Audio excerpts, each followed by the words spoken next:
He doesn't swear. He doesn't pursue applause. Jerry Seinfeld simply listens, then nails the line, and when it lands, it's sealed up tight.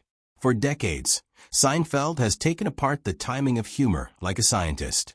No tricks, no training wheel setups, just silence, timing, and reality. But aside from the art, there's something more, his devotion to the greats, the ones who influenced him, the ones he continues to study, the ones whose names he stands up for in the middle of a sentence.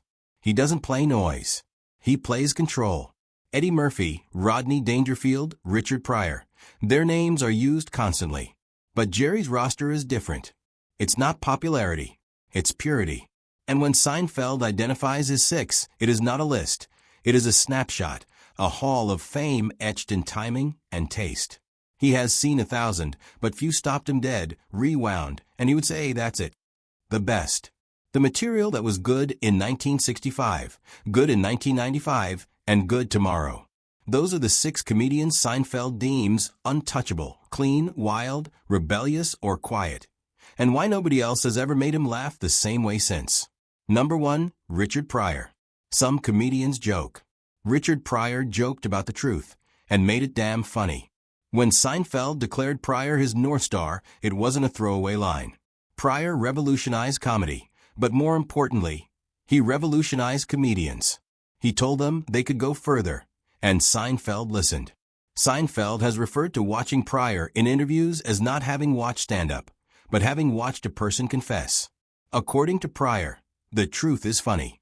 It's the lies that get you in trouble. Seinfeld did not copy Pryor. He couldn't. Nobody could. But what he did was absorb him. His rhythm, his silence, his fearlessness. He referred to Pryor as the most pure stand-up ever. Pryor would incinerate the room, but leave you still feeling safe while on stage. He didn't pursue punchlines. He pursued truth. And that made an impact.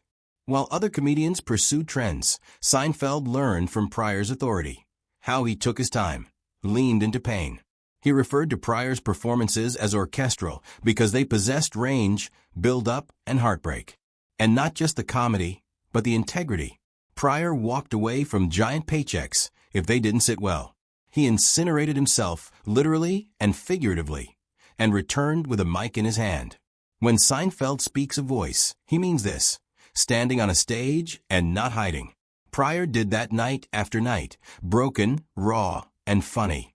No gimmicks, no props, just a spotlight, a stool, and a man standing and telling the ugliest truths in the most beautiful way. That's why Seinfeld ranks him first. Because Pryor didn't just set the bar higher, he was the bar. And regardless of how slick or funny a new bit may be, Seinfeld still gauges it with one standard. Would Richard Pryor have laughed? Number 2, George Carlin. Jerry Seinfeld never aspired to be political, but he never lost his respect for the man who made it an art form. George Carlin didn't tell jokes, he exploded them. He made language a scalpel and cut everything apart. The system, the media, the church, the culture. But even Seinfeld, notoriously apolitical, counted him among the greatest craftsmen comedy had to offer. Carlin once stated, "I think it's the comedian's responsibility to discover where the line is drawn and cross it intentionally." Seinfeld studied Carlin like a pupil learns from a master, not for the bad taste, but for the form. Carlin was not disorganized. He was precise. Every word was put, every beat was mastered. That focus on rhythm, that's where Seinfeld drew parallels. He once remarked Carlin's delivery was akin to observing a jazz drummer who also happens to be grasping a grenade. But it wasn't technique alone. It was commitment. Carlin operated independently, never begged for humor, never mellowed the edges. Even when his monologues turned darker, harsher, more brutal, he didn't yield. And that's what lingered with Seinfeld. The dedication, the gutsiness, the complete lack of fear of safe material. He described Carlin as a comedian's comedian, not because he was simple to understand, but because he was impossible to copy. There's a legendary clip of Carlin performing just a few months before he passed away, frail, quiet, but still deadly. Still slicing through hypocrisy like butter. Seinfeld saw that set and remarked, "That's a man who still had more to say." Because Carlin didn't merely write jokes, he wrote manifestos. And in a universe filled with comedians playing for viral fame, Carlin showed Seinfeld how to play for eternity. Number 3. Don Rickles. Funny, and then fearless. Don Rickles didn't warm up a crowd. He incinerated it. And yet, somehow, Seinfeld never missed an episode of Rickles on. Not because he agreed with everything Rickles had to say, but because nobody commanded a room like him. Rickles used to say, "I don't insult people. I describe them, and they're grateful for it." On paper, it was mess. Rickles insulted everybody, by race, religion, gender. There was no taboo. But in the room, it did not feel like that. It felt like jazz, brutal, fast, honest jazz. Seinfeld said that seeing Rickles was like seeing a guy walk a tightrope with gasoline being poured on it. But here's the thing. Rickles never punched down. His insults weren't cruelty. They were connection. He managed to level the room. Everybody was equal. And somehow, everybody left loving him more. Jerry once reminisced about being roasted by Rickles backstage. "He called me a wire hanger with a voice," Seinfeld said. "And it was the best moment of my life." Because Rickles didn't merely jest, he overpowered. Not by ego, but by presence.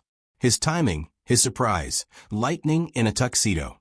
And for Seinfeld, who developed his own brand on observation and accuracy, Rickles embodied the other side of a trade: chaos, assurance, control. Two vastly different frequencies, same agenda. 'Cause the room to catch its breath. Rickles never penned a sitcom, never required one. For what he possessed couldn't be packaged. It had to be seen. That's why Seinfeld added him to the list, not because Rickles was in the clear, but because he was funny about being dangerous. Number 4. Bill Cosby. Prior to the fall, there was the voice. To grasp why Seinfeld has ever cited Bill Cosby as one of his all-time greatest influences, you must turn back before the tabloids, back to a stool, a microphone, and a storyteller who broke the rules. Cosby did not do characters. He did not do punchlines. He told stories, long, languid, underestimated stories, and filled rooms with complete silence. Seinfeld himself once described, he could hold an audience with nothing, just a word, a breath, a pause. Cosby's power wasn't loudness, it was timing. He established suspense using pauses. He made laughter mundane, a dentist visit, a childhood bath, a sandwich. For young Seinfeld, who was studying the anatomy of comedy, Cosby was the template, not for style but for form. He demonstrated that you didn't have to yell to get noticed. You simply had to have command. And Cosby commanded. He wasn't political. He wasn't raunchy. But when he talked, the audience leaned in. He turned parenting, school, family meals into comedy. He was, at the time, the king of relevance. Jerry once called Cosby's act surgical, not flashy, not boisterous, but neatly constructed. But eventually, the legacy broke. The influence lingered. The reputation did not. Seinfeld never dissipated the impact. He didn't explain. He didn't defend. He simply credited the artist he used to be and the part that artist played in creating a whole generation of comedians. That's what this list is, not a defense, but a cataloging of what influenced him before the world shifted. Number 5. Gary Shandling. Some comedians are interested in making people laugh. Gary Shandling yearned for the silence after the laugh. That pause, that breath, that beat when the audience became aware something had just struck harder than anticipated. He didn't want the crowd to roar. He wanted them to hear something honest, something real. Seinfeld has said, "Gary was the most spiritual comic I ever met. He didn't chase jokes. He searched for them." Amid a sea of punchlines, Shandling introduced introspection. His series, The Larry Sanders Show, wasn't merely a comedy.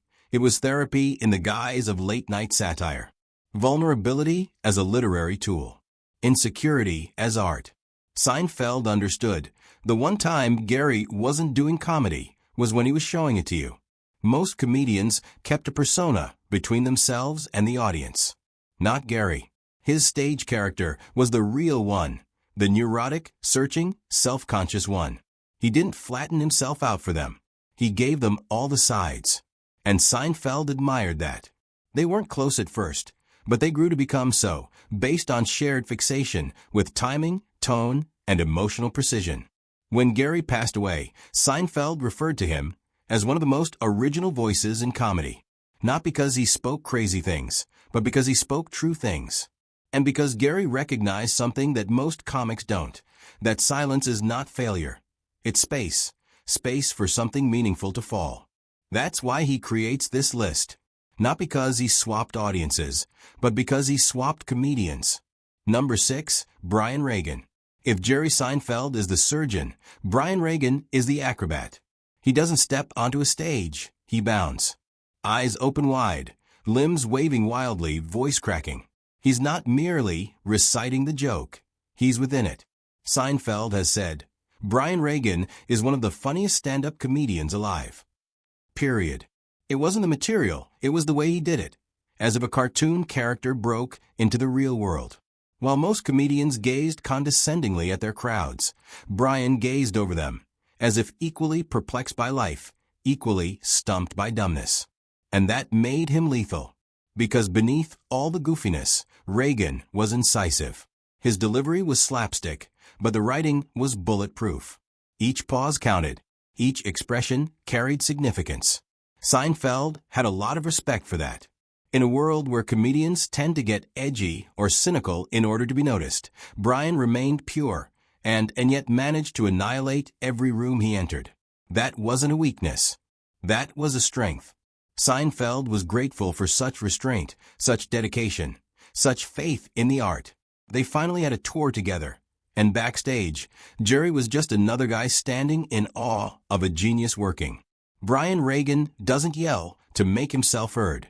He doesn't swear to be hip. He simply is funny, clean funny. And in a business full of din, that's unique. That's why Seinfeld included him on this list. Because sometimes the biggest laugh is the simplest truth, told by the guy with buggy eyes, bent knees, and impeccable timing. Comedy is a weird beast. It transforms. It adapts. But every now and then someone arrives and suspends time, stops the room, makes you realize the stupidity in the world around you and within you.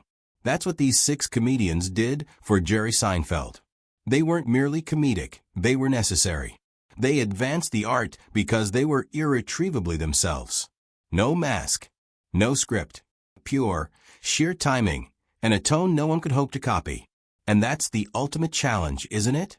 If another human being can't reproduce what you do, you've gotten it right.